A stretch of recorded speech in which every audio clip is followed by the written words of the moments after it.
یقیناً آپ نے بھی دیکھا ہوگا کہ اس زمانے میں اس وقت میں 1995-96 میں بسنت کیسے منائی جاتی تھی. ابھی بہت زیادہ کمرشلائزیشن شروع تو ہو گئی تھی مگر ابھی اس لیول کی نہیں تھی اور اس کو کمپلیٹلی کارپوریٹ قسم کی چیز نہیں بنایا گیا تھا. مگر چھتوں پہ البتہ یقیناً عید منائی جاتی تھی، بسنت منائی جاتی تھی. تو آہستہ آہستہ جو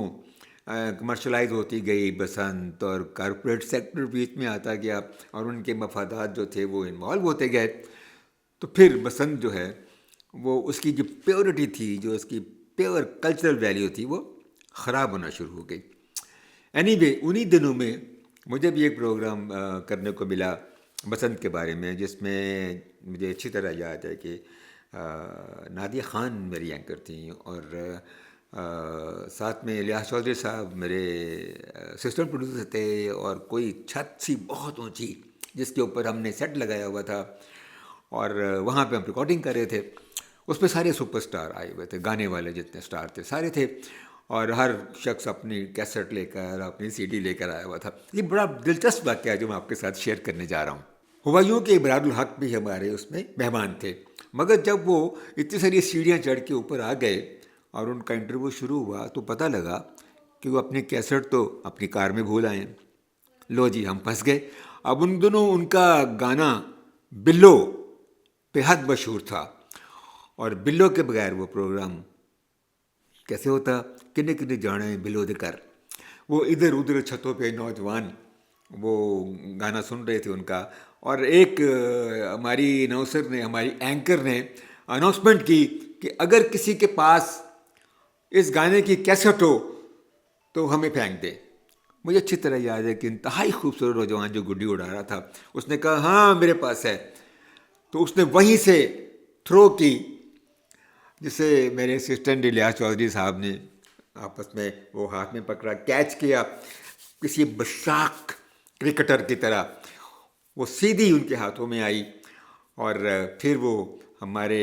پلیئر میں گئی، وہاں سے وہ رن ہوئی اور ابرار الحق نے وہ اپنے گانے پہ اپنے ہونٹ ہلائے، سنگ کیا اور ہمارے پروگرام کو چار چاند لگ گئے. تو بسنت اس طرح مختلف رنگ روپ بکھیرتی رہی، اور پی ٹی وی نے بھی اس میں بہت سارا اپنا حصہ ڈالا، اور بسنت کو پی ٹی وی نے اپنے لیول پہ کئی دفعہ منایا، اور ایک بسنت کے پروگرام کا پروڈیوسر میں بھی تھا. تو اس طرح بسنت نے مختلف رنگ روپ جو تھے وہ دھارے. پھر یوں ہوا کہ کمرشلائزیشن کی وجہ سے جو بسنت تھی وہ پلوٹ ہوتی چلی گئی، اور اس کی جو خوبصورتی تھی اور جو اس کے اندر لطافت تھی وہ کم ہوتی چلی گئی. اور پھر چھتوں کے اوپر شراب نوشی بھی شروع ہو گئی، اور نیم برہنہ رقص بھی شروع ہو گئے، اور اس طرح کی چیزیں. اور پھر ایک ایسی ڈور یار لوگوں نے بنا لی جس سے لوگوں کے گلے کٹنے شروع ہو گئے اور لوگ مرنے شروع ہو گئے. تو اس طرح کے حالات کو حکومت نے پراپر طریقے سے کنٹرول نہیں کیا، اور کنٹرول کرنے کے بجائے وہ عدالت نے انٹروین کیا اور بسنت کو بین کر دیا. یعنی اتنا اچھا فیسٹیول جس میں کروڑوں لوگوں کا روزگار بھی وابستہ تھا جس کے ساتھ، اور کروڑوں لوگوں کی خوشیاں بھی وابستہ تھیں، اس کو عدالت نے اپنے ایک حکم کے ذریعے 2007 میں بین کر دیا. تو یہ شاید میرا خیال ہے آئی ایم ناٹ شیور کہ سب کانٹیننٹ کی ہسٹری میں یہ پہلی بار ہوا ہوگا کہ کوئی ثقافتی تہوار عدالتی حکم سے بین ہو جائے. اور اس کی وجہ وہ لوگ تھے جنہوں نے اس طرح کی وہ ڈوریں بنائیں اور اس طرح اس میں شراب نوشی کو ایڈ کیا اور اس میں نیم برہنہ رقص کو ایڈ کیا. اس وجہ سے ایسے لوگوں کی خوشی بھی تمام ہوئی جو اسے ایک محض ثقافتی فنکشن کے طور پہ لیتے تھے اور اپنی خوشیوں کا سبب بناتے تھے، اور فیملیز مل کر چھتوں کے اوپر اپنی بسنت جو ہے وہ مناتی تھیں اور خوشیوں کے لمحے اپنے دل میں اتارتی تھیں۔ تو اس کے بعد 2007 کے بعد اتنے سال ہو گئے، 18 سال، یعنی جو نسل 2007 کے بعد پیدا ہوئی اس نے 18 سال بسنت نہیں دیکھی، اور وہ نہیں جانتے تھے کہ چھت کے اوپر جا کر یا میدان میں اتر کر گڈی اڑانے کا کیا مزہ ہے، اور انگلی کے اوپر جب گڈی کی ڈور جو ہے وہ انگلی کے اوپر لگتی ہے اور انگلی اس کو طاقت سے پکڑتی ہے اور اڑاتی ہے تو کیا لطف آتا ہے۔ اڑانے والا یہ سمجھتا ہے کہ جیسے وہ خود بھی ہوا میں اڑ رہا ہے، اور وہ جو گڈی اوپر اڑ رہی ہے وہ اسے نہیں کنٹرول، وہ خود اس کو کنٹرول نہیں کرتا بلکہ وہ گڈی اسے کنٹرول کر رہی ہے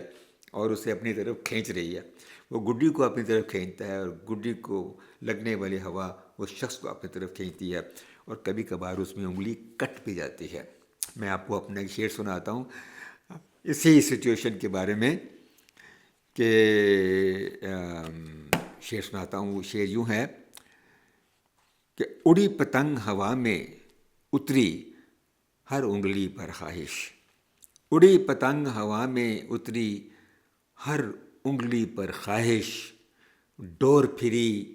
اور لہو بہایا تیری جفاؤں جیسا۔ تو چلیے، شکر ہے بسنت اگرچہ اپنے اصلی رنگ میں تو ریسٹور نہیں ہوئی بلکہ سرکاری طور پہ ہوئی، لیکن ہوئی تو ایک ثقافتی میلہ پھر سے لگا، اور لوگ جو ہے ان کو موقع ملا کہ وہ پھر سے انجوائے کریں۔ میں محسوس کرتا ہوں کہ ایک وقت آئے گا کہ اس بسنت میں وہ بنیادی رنگ بھی آ جائے گا جو خاص طور پہ بسنت کا خاصہ تھا۔ اور ہاں، ایک ذکر تو میں نے کیا ہی نہیں، بچوں کی خوشیاں جو ہیں وہ بھی بسنت کے ساتھ بہت زیادہ منسلک تھیں، اور اب پھر سے منسلک ہو گئیں۔ چھوٹے چھوٹے بچے جن کے پاس پیسے نہیں ہوتے تھے کہ وہ گڈیاں خریدیں یا ڈوریں خریدیں، وہ گلیوں میں بھاگتے پھرتے تھے کہ کوئی گڈی کٹے اور اس کے پیچھے بھاگ کر اس گڈی کو پکڑیں، اس کی ڈور کو ہاتھ پہ لپیٹیں، یوں کر کے گٹ کریں اور گڈی اڑائیں۔ یہ کام تو ہم بھی کرتے رہے، کسی کو بتانا نہیں۔ اچھا، تو میری اپنی چھوٹی بیٹی جو تھی، ماشاء اللہ اب بھی ہے، اب تو بڑی ہو گئی ہے، اس نے گریجویشن کر لی ہے NCA سے، مگر جب وہ چھوٹی سی تھی 6-7 سال کی، تو میں اس کو گڈی میں تنائی ڈال کے اور اس کو دھاگا باندھ کے دیتا تھا، چھوٹی سی گڈی، اور وہ بھاگتی پھرتی تھی گلی میں، ادھر سے ادھر سے ادھر، اور گڈی اڑانے کی کوشش کرتی تھی، اور جب نہیں اڑتی تھی اور اس کی وہ ڈور ٹوٹ جاتی تھی یا اس کی جو گڈی تھی اس میں سوراخ ہو جاتا تھا تو پھر آتی تھی، پاپا یہ کیا ہو گیا؟ تو میں اسے کہتا تھا کوئی بات نہیں، میں اس کو چیپی لگاتا تھا، ڈور دوبارہ باندھ دیتا تھا، دھاگا دوبارہ باندھ دیتا تھا، اور کہتا تھا جاؤ پھر کوشش کرو۔ تو اس طرح مختلف میرے بیٹے کو بھی گڈیاں اڑانے کا بہت شوق تھا، اور میری بہن کو اور میرے بہنوئی کو ہم ان کی چھت پہ جا کر بھی گڈیاں اڑایا کرتے تھے اس زمانے میں اور اس وقت میں۔ اور قیوم بھائی بڑی اچھی ڈور لگواتے تھے جو میرے بہنوئی ہیں، اور خود اپنے ہاتھ سے کباب بناتے تھے، اور سیخ کباب لگاتے تھے، وہ میں کھلاتے تھے، اور ہم ان کی چھت پہ گڈیاں اڑاتے تھے۔ تو it was a beautiful time. I hope کہ وہ بیوٹیفل ٹائم اب دوبارہ شروع ہوا ہے، اور امید ہے کہ وہ جاری و ساری رہے گا۔ سو پتنگ باز سجنا سے، پتنگ باز بلما سے، آنکھوں آنکھوں میں الجھی ڈور، لگا پیچا تو مچ گیا شور کہ دل ہوا بو کاٹا۔